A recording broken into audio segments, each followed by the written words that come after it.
PSG Fan TV, bonsoir à tous. Enfin, après cette longue période de confinement, très heureux de vous retrouver. Comment vas-tu, Young Steph? Ça va très bien. Très bien. C'était compliqué, mais Dieu merci, là, on est sorti de cette passe assez difficile et on va essayer de reprendre le cours d'une vie normale, si je puis dire. Très bien, tu viens, on va essayer de se balader un peu. On est un peu dans ton secteur là. Exact. Et on va essayer de parler football. Même si vous le voyez, on respecte les normes de sécurité, que ce soit la distanciation sociale, même si on est très proche, au moins on a les masques. On va parler du Paris Saint-Germain, bien évidemment, donc, qui a été couronné dernièrement dans des circonstances un peu spéciales. Quel est ton ressenti par rapport à ça? Toujours très content de gagner un titre de plus. Après, on aurait, comme tout le monde, on aurait préféré le remporter sur le terrain. Avec 2-3 victoires, parce que quand même on avait quand même pris une belle avance sur les rats, donc je pense que ça aurait été bien de vraiment conclure sur le terrain. Après c'est un titre de champion de France, donc forcément ça fait toujours très plaisir, hein. Après je pense aussi aux coupes nationales qui n'ont pas pu être achevées pour le moment. On doit jouer les deux finales, Coupe de la Ligue et Coupe de France, donc quid de tout ça? Est-ce qu'on va pouvoir jouer ces finales? Je l'espère parce que c'est toujours des titres à prendre. Tu l'espères même sans compétition? Parce qu'on sait que le Paris Saint-Germain donc, ne jouera plus la Ligue 1, la Ligue 1 est terminée. Est-ce que tu penses que c'est possible de gagner des matchs sans compétition? Moi je pense que c'est possible. Après on a une qualité dans notre effectif qui peut nous permettre entre guillemets d'arriver comme ça et puis de jouer à froid, tu vois. Après peut-être une semaine d'entraînement complète, je pense qu'on serait capable d'aller jouer ces finales et de les prendre. Après pour ce qui est de la Ligue des Champions, on est toujours dans l'attente, on sait pas ce qui va se passer. Donc voilà. Très bien. Bon, je vais te parler de quelques joueurs. 5 notamment. Je vais commencer par la défense. Tu vas me dire, est-ce que tu gardes, est-ce que tu vends ou est-ce que tu laisses partir selon les termes contractuels. Okay. Je vais commencer par Layvin Kurzawa. Est-ce que je garde, est-ce que je vends ou est-ce que je laisse partir? Je laisse partir. D'accord. On ne fera pas plus de commentaires pour avancer. On va passer à la charnière centrale. Thiago Silva.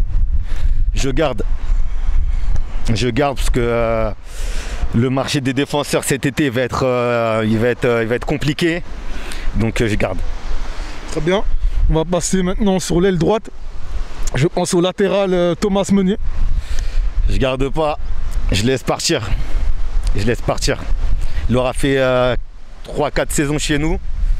Notamment la première qui était belle, après c'était un peu moins bien, un peu plus irrégulier, un peu plus compliqué pour lui, beaucoup de blessures à traverser donc ouais, moi je garde pas Thomas Meunier, je recrute quelqu'un d'autre. Très bien. Donc on va sauter ce milieu de terrain pour terminer sur l'attaque et je vais parler de l'international camerounais Maxime Choupo-Moting.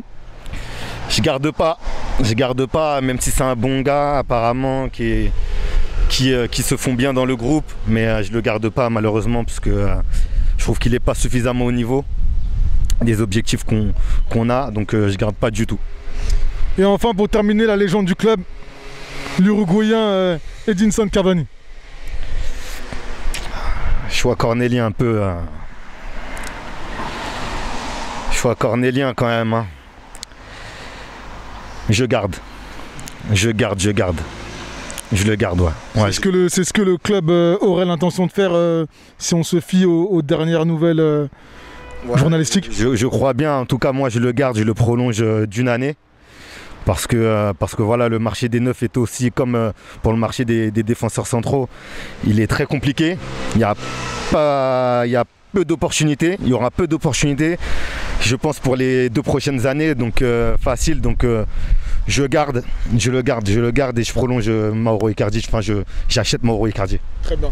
Je te remercie, hein, c'est la fin de cette interview et je te dis à très bientôt. Merci, ça m'a fait plaisir de te revoir et une grande dédicace à nos abonnés. J'espère que vous portez bien.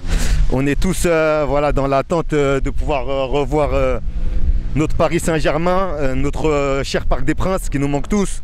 Donc voilà, je passe un big up à tout le monde, je passe aussi un big up au personnel hospitalier qui pendant cette période et même bien avant cette période a effectué un grand travail dans les services. Donc voilà, je pense vraiment à tous ces gens-là qui se battent au quotidien pour nous et pour qu'on ait tous la santé et voilà. Merci à toi, à la prochaine cher abonné et prenez soin de vous, la santé en numéro 1.